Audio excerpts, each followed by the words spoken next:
di zaman Nabi.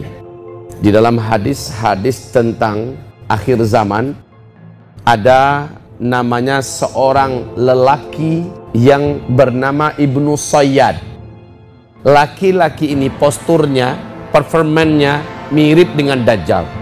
Dan uniknya dia tidak mau bergabung dengan para sahabat, tidak mau ketemu dengan Rasulullah. Dia selalu melihat dari kejauhan, anti sholat, nggak mau melakukan ibadah-ibadah, kayak memata-matain aja kerjaannya siang dan malam. Nggak ketahuan itu kapan dia makan, kapan dia tidur, kapan dia minum, kapan di mana rumahnya, di mana istirahatnya. Sahabat-sahabat nggak tahu. Tapi hampir tiap sebentar dia seperti memata-matai Rasul dengan para sahabat. Suatu ketika Rasul bersama Umar radhiyallahu anhu sedang ngobrol-ngobrol di luar dari kebun kurma, dari satu batang kebun kurma ke batang kurma yang lain. Jarak satu batang dengan batang yang lain itu kan antara 7, 8 sampai 10 meter, ya kan? Ibnu Sayyad ini melesat cepat sekali.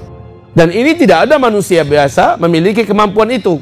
Sahabat-sahabat hampir rata-rata yakin Ibnu Sayyad ini adalah Dajjal. Maka Umar bin Khattab mengeluarkan pedangnya, minta izin pada Rasulullah. Ya Rasulullah, izinkan saya. Kata Rasul, mau ngapain kamu? Itu Dajjal ya Rasulullah. Biarkan saya menebas batang lehernya. Apa kata Rasulullah? Hai Umar, jika itu memang benar Dajjal, kamu bukan lawannya. Hai Umar, dia bukan tandingan kamu. Tidak ada di bumi ini orang yang sanggup mengalahkan Dajjal. Dajjal nanti hanya akan bisa dibunuh oleh saudaraku Isa alaihis salam. Dan kalau dia itu bukan Dajjal, wahai Umar, maka buat apa? Untungnya apa bagi kamu membunuh orang? Nah, Rasulullah juga tidak mementahkan, ya. Rasulullah juga tidak langsung menidakkan. Kalau Rasul pengen kan bisa saja, Umar, ente terlalu semangat sih orangnya. Itu bukan Dajjal Umar, Dajjal nanti di akhir zaman. Kan bisa saja Nabi mengatakan begitu. Tapi Nabi tidak. Nabi mengatakan kalau dia Dajjal, kamu tidak akan sanggup melawan dia. Kalau dia bukan Dajjal, kamu bunuh orang sembarangan. Buat apa? Kata Rasul. Baik kaum muslimin, Rasul meninggal dunia. Abu Bakar naik menjadi khalifah. Abu Bakar meninggal dunia. Umar bin Khattab naik menjadi khalifah. Menjelang Umar meninggal, jam-jam akan meninggal dunianya, Umar bin Khattab masih bersumpah, demi Allah, saya sangat yakin Ibnu Sayyad itu adalah Dajjal. Saya sangat yakin Ibnu Sayyad itu adalah Dajjal.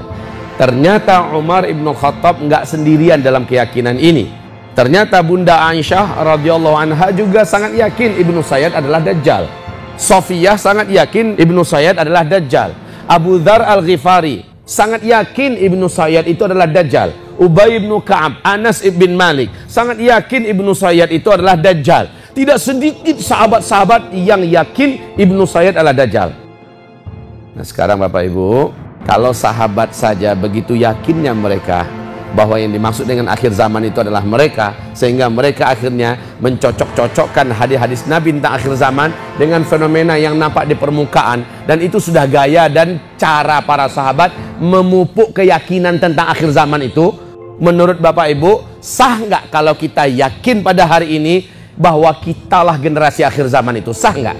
Sementara tanda-tanda yang diceritakan Rasulullah tentang akhir zaman hampir lengkap adanya di zaman kita. Kita seharusnya yang punya semangat hidup kayak para sahabat itu kita, Pak. Ya, yang punya semangat beragama, yang punya semangat beribadah, yang punya semangat berdakwah, yang punya semangat berjuang untuk agama ini adalah kita. Kenapa? Karena tanda-tanda tentang akhir zaman yang diceritakan Rasulullah hampir lengkap di zaman kita ini. Hampir lengkap di zaman kita. Saya buktikan satu, dan ini tidak bisa dibantah, Pak. Tidak bisa dibantah, enggak pula bisa direkayasa, dan juga enggak bisa ditutup-tutupi fakta-fakta ini. Satu, hadis sahih Imam Muslim. Hadis ini yang bercerita langsung Umar ibnul Khattab. Hadis ini sangat terkenal di kalangan para ulama ahlus sunnah wal jamaah, di kalangan para ahli hadis dan para ahli fikih. Bainama nahnu julusun indan Nabi sallallahu alaihi wasallam.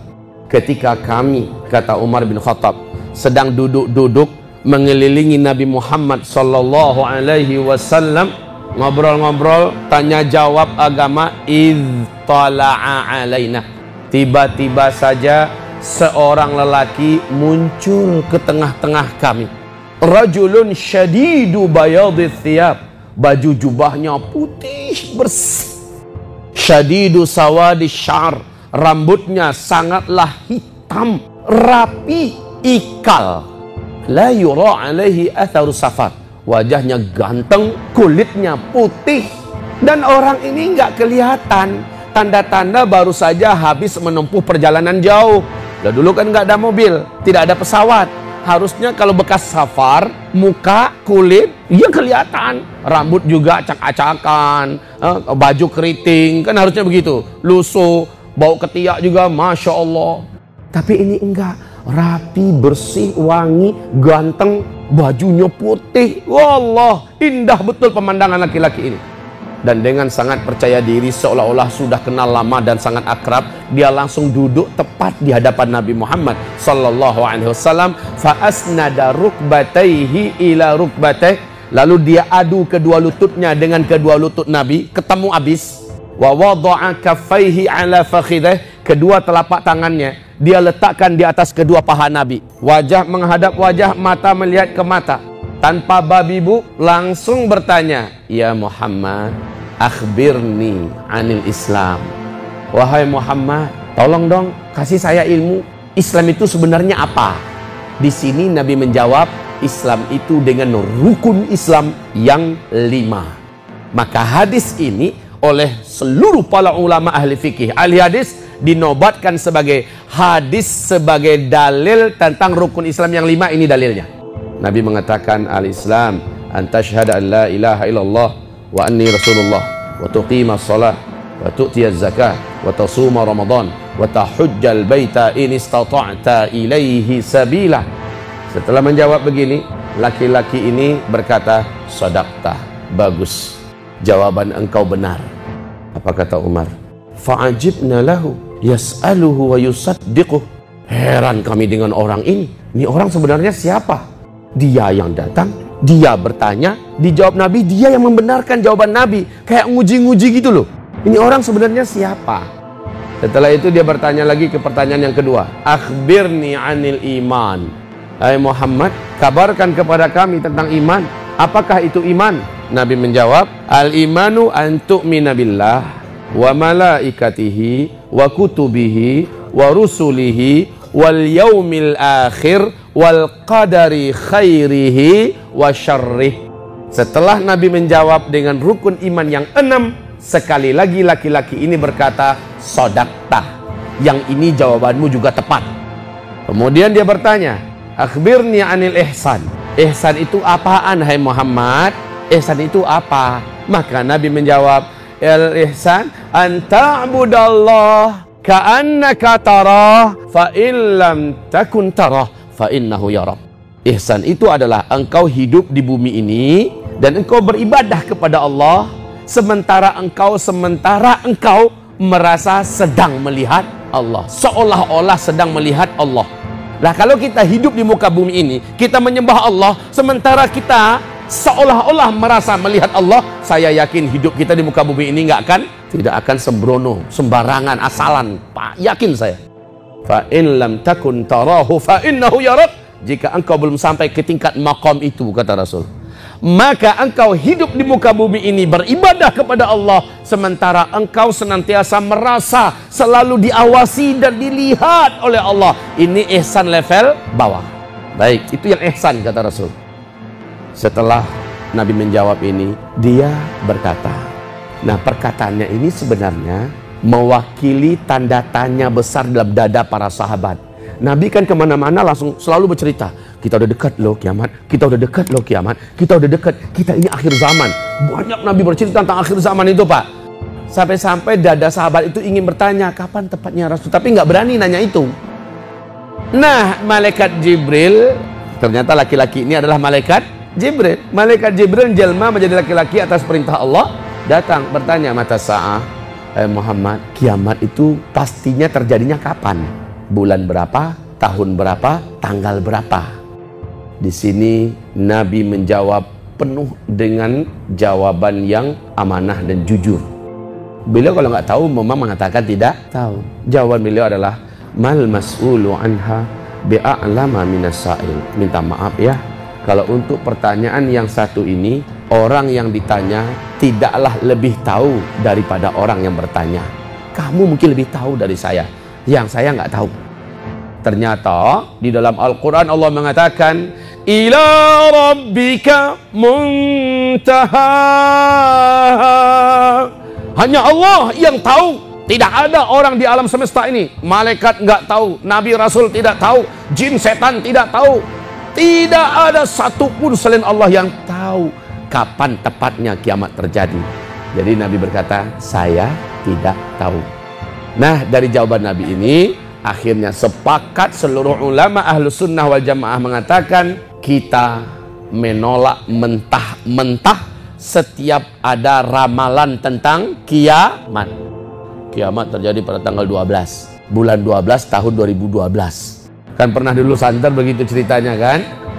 Apalagi sumbernya dari suku Maya. Maka tidak ada satupun yang tahu, dan kita tolak ramalan-ramalan kiamat. Pembahasan saya ini bukan ramalan kapan kiamat akan terjadi ya, bukan. Pembahasan saya ini adalah yang diceritakan Rasul kepada para sahabat yang terjadi sekarang. Saya akan langsung nas-nas petunjuk-petunjuk tentang akhir zaman, saya akan sampaikan realita-realita yang sudah nampak. Maka setelah menjawab begitu, laki-laki ini atau si malaikat Jibril ini bertanya, akhbirni an amaratiha. Saya yakin, hai Muhammad, engkau pasti tahu ciri-ciri, tanda-tanda bahwa kiamat itu sudah sangat dekat. Saya yakin kamu pasti tahu. Apa kata Nabi? Nah, kalau yang ini pertanyaan ente, ini gue banget ini. Ini memang saya bidangnya, ini ahlinya saya. Sebenarnya Bapak Ibu, banyak hadis-hadis Nabi tentang kondisi-kondisi akhir zaman, tanda kiamat itu sudah sangat dekat. Di situ menyebutkan tentang ciri-ciri, tanda-tanda bahwa sudah sangat dekat. Nah, kaum muslimin, dalam hadis ini yang Nabi jawab begini.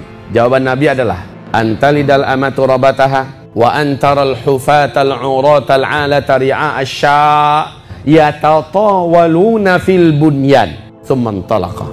Selesai Nabi menjawab begitu, laki-laki ini langsung berdiri, langsung pergi. Umar bin Khattab, falabisna maliyan. Kami masih bengong, kata Umar. Saya dicolek oleh Nabi. Umar, ente tahu tuh orang siapa? Enggak ya Rasul. Umar, tangkap dia, kejar, bawa kemari. Giliran kita yang tanyain. Siap ya Rasul. Maka Umar pun bergegas, langsung mengejar laki-laki itu. Lah Umar itu Pak, tinggi besar, jagonya negeri Jazirah Arab, jago kungfu, jago bela diri, jago gulat, jago segala jago itu Umar orangnya. Kata para sahabat, kalau Umar itu naik ke atas seekor kuda dewasa, kuda perang, kedua kaki Umar itu tidak dia letakkan di atas tirap besi tempat meletakkan telapak kaki, nggak usah dia letakkan, lalu dia biarkan bergelantungan, kudanya jalan, maka kedua ujung kaki Umar ini bisa membuat dua garis di jalan. Kebayang tinggi gedenya? Nah, dengan itu tegap cepat langkah Umar ini mengejar laki-laki itu.